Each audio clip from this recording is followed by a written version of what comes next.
Good morning students. इससे पहले वाले वीडियो में मैंने आपको वन एवं वन्य जीव संसाधन के बारे में समझाया था। अब मैं आपको इसके प्रश्न उत्तर करवाने जा रही हूँ। प्रश्न उत्तर आपको पेज नंबर 24 पे दिया हुआ है आपकी किताब में। पहला प्रश्न है बहुवैकल्पिक प्रश्न। इनमें से कौन सी टिप्पणी प्राकृतिक वनस्पति जात और प्राणी जात के ह्रास का सही कारण नहीं है? तो इसमें है, इसका सही आंसर है पशुचारण एवं ईंधन के लिए लकड़ी एकत्रित करना। उसके बाद दूसरा है बहुविकल्पिक प्रश्न। इनमें से कौन सा संरक्षण तरीका समुदायों को सीधी भागीदारी नहीं करता?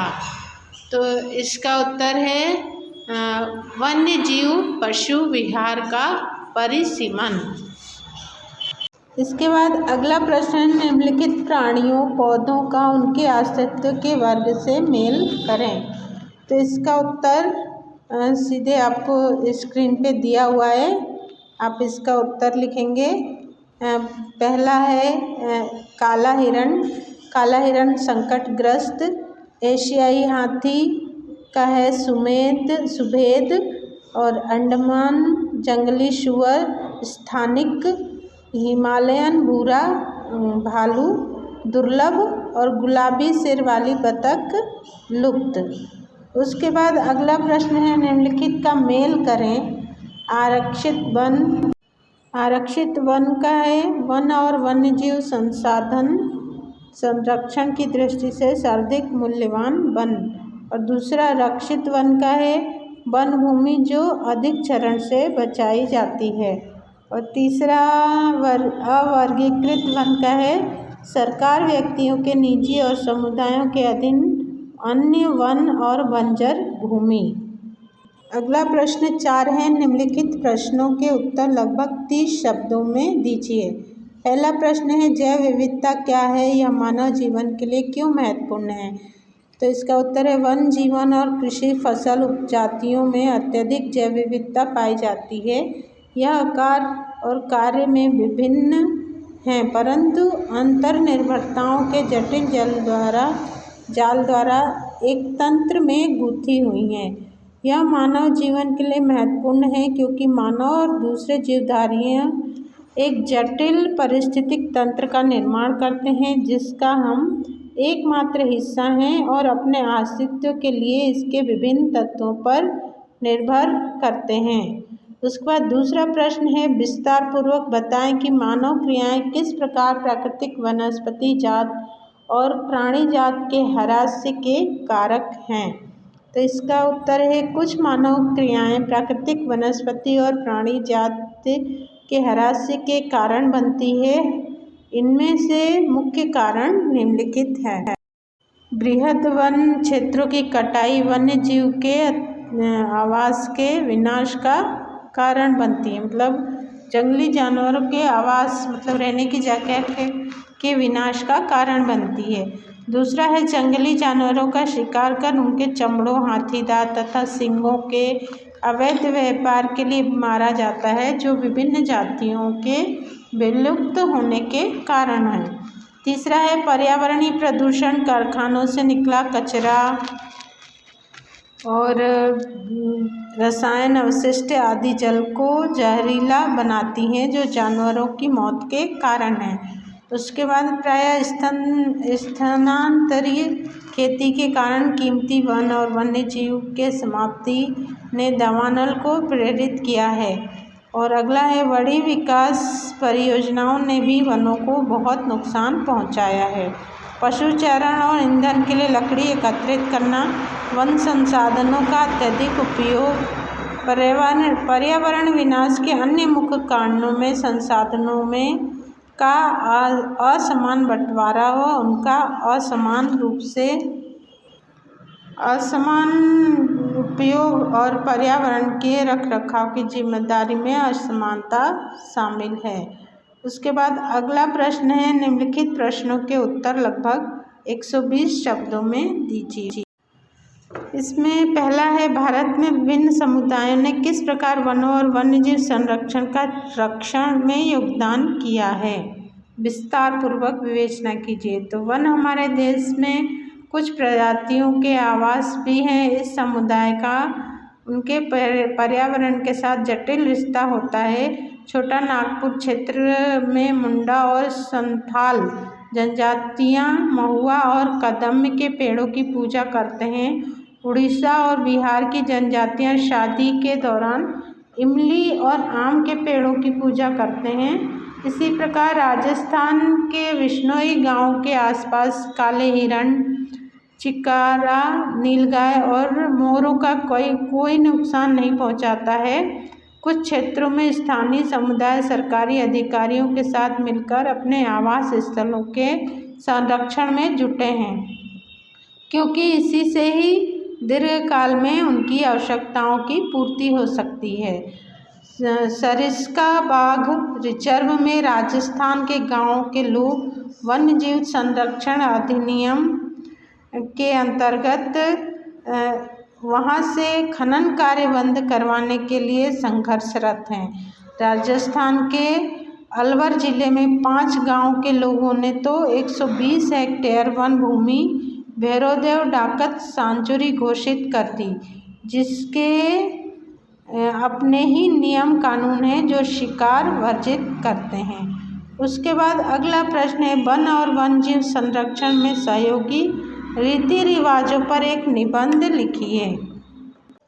इसका उत्तर है, वन और वन्यजीव संरक्षण के लिए कई सही नीतियां अपनाई गई है।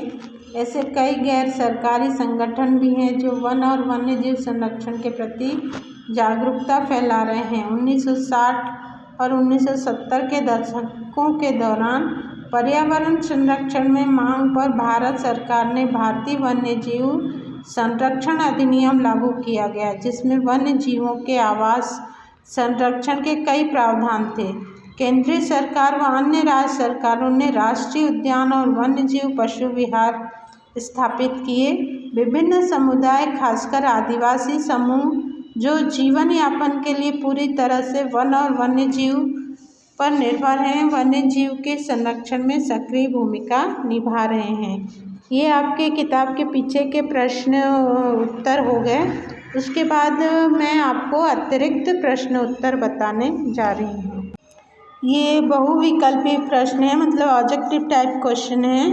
पहला है, जैव विविधता के संदर्भ में भारत में विश्व की कितने प्रतिशत जैव उपजातियां पाई जाती हैं। तो इसका ऑप्शन है 4%, 6%, 8% और 10%। इसका उत्तर है, आप लिखिए 8%। उसके बाद भारत में कितने प्रतिशत स्तनधारियों के लुप्त होने का खतरा है। तो इसका उत्तर है 20%। आप उत्तर लिखते जाइए। चीता किस गति से दौड़ सकता है। ये तीसरा ऑब्जेक्टिव टाइप क्वेश्चन है। इसका उत्तर है 112 किलोमीटर प्रति घंटा। इसमें आपको स्क्रीन पे अगर सही से नहीं दिख रहा है तो मैं जो बोल रही हूँ आप उसको लिखते जाइए। भारत में वन्यजीव सुरक्षा अधिनियम कब पारित हुआ। ये प्रश्न है।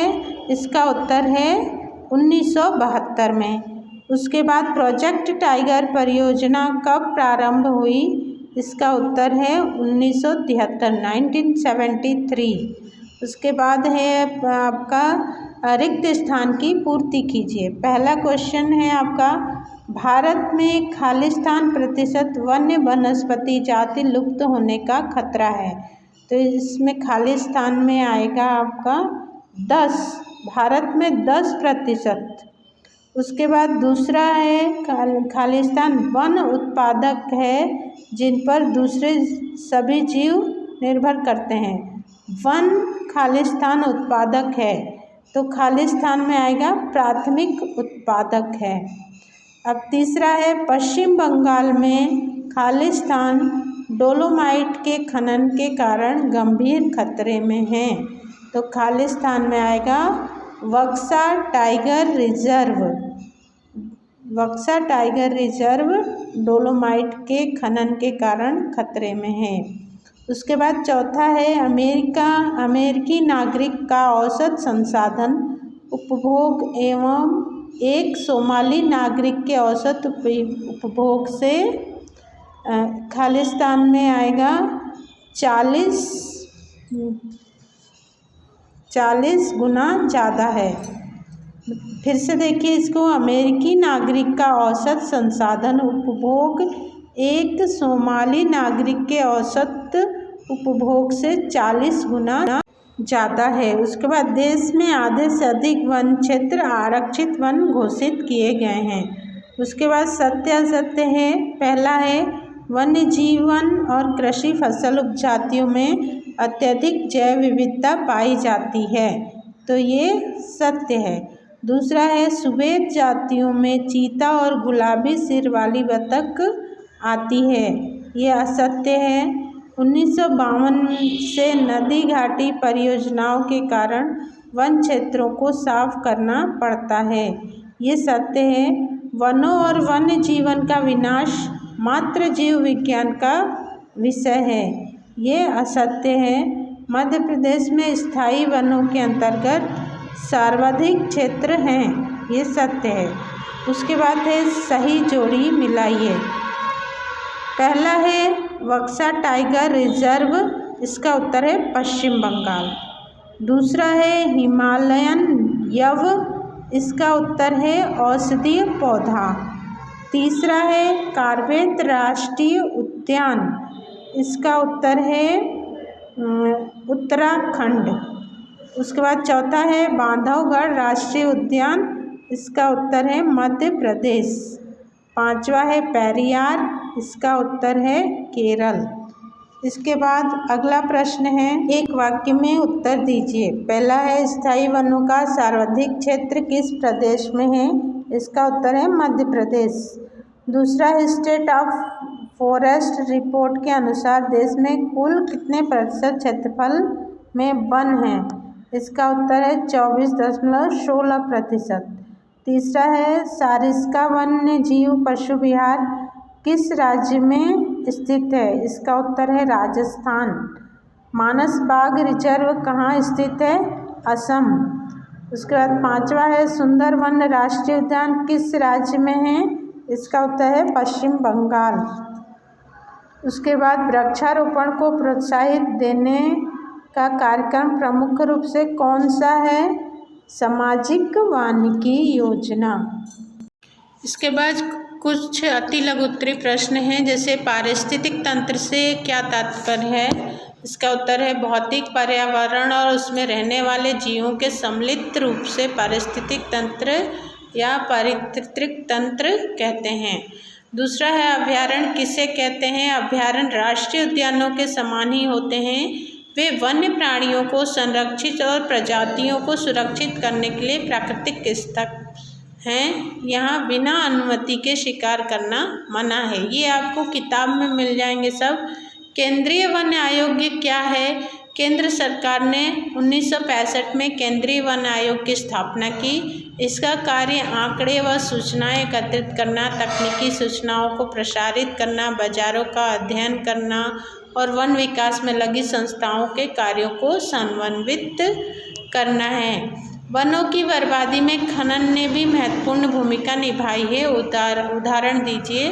तो पश्चिम बंगाल में बक्सा टाइगर रिजर्व डोलोमाइट के खनन के कारण गंभीर खतरे में है। प्राकृतिक वनस्पति से क्या तात्पर्य है, प्राकृतिक रूप से मानव के हस्तक्षेप के बिना उगने वाले पेड़ पौधों को प्राकृतिक वनस्पति कहा जाता है। उन वन्य प्राणियों के नाम लिखिए जो अब विलुप्त होने के कगार पर हैं, तो इसका उत्तर है गेंडा, चीता, शेर, सोहन चिड़िया आदि वन्य प्राणी।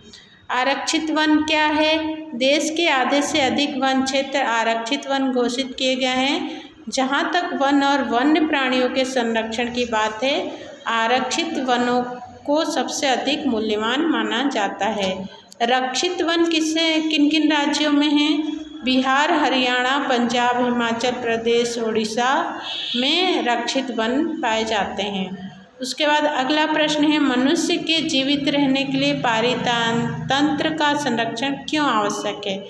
तो इसका उत्तर है, पारितंत्र के अंतर्गत आने वाले पौधों, जीवों और जंतुओं में गहरा संबंध होता है। मानव भी अपने अस्तित्व एवं विकास के लिए पारितंत्र के जीव जंतुओं और वनस्पति पर आश्रित हो जाता है। पारितंत्र से छेड़छाड़ करने से अत्यंत गंभीर परिणाम हो सकते हैं, अतः पारितंत्र का संरक्षण आवश्यक है। लास्ट क्वेश्चन है, पेड़ के विषय में गौतम बुद्ध ने क्या कहा था? पेड़ एक विशेष, असीमित, दयालु और उदारपूर्ण जीवधारी है जो अपने सतत पोषण के लिए कोई मांग नहीं करता और दानशीलतापूर्वक अपने जीवन की क्रियाओं को भेंट करता है। यह सभी की रक्षा करता है और स्वयं पर कुल्हाड़ी चलाने वाले विनाशक को भी छाया प्रदान करता है। ये अगर आप किताब में ढूंढेंगे तो ये आपके सारे प्रश्नों के उत्तर आपको किताब में मिल जाएंगे। इसके साथ ही आपका ये चैप्टर कंप्लीट हो गया। आप इसको कॉपी में लिख लीजिएगा।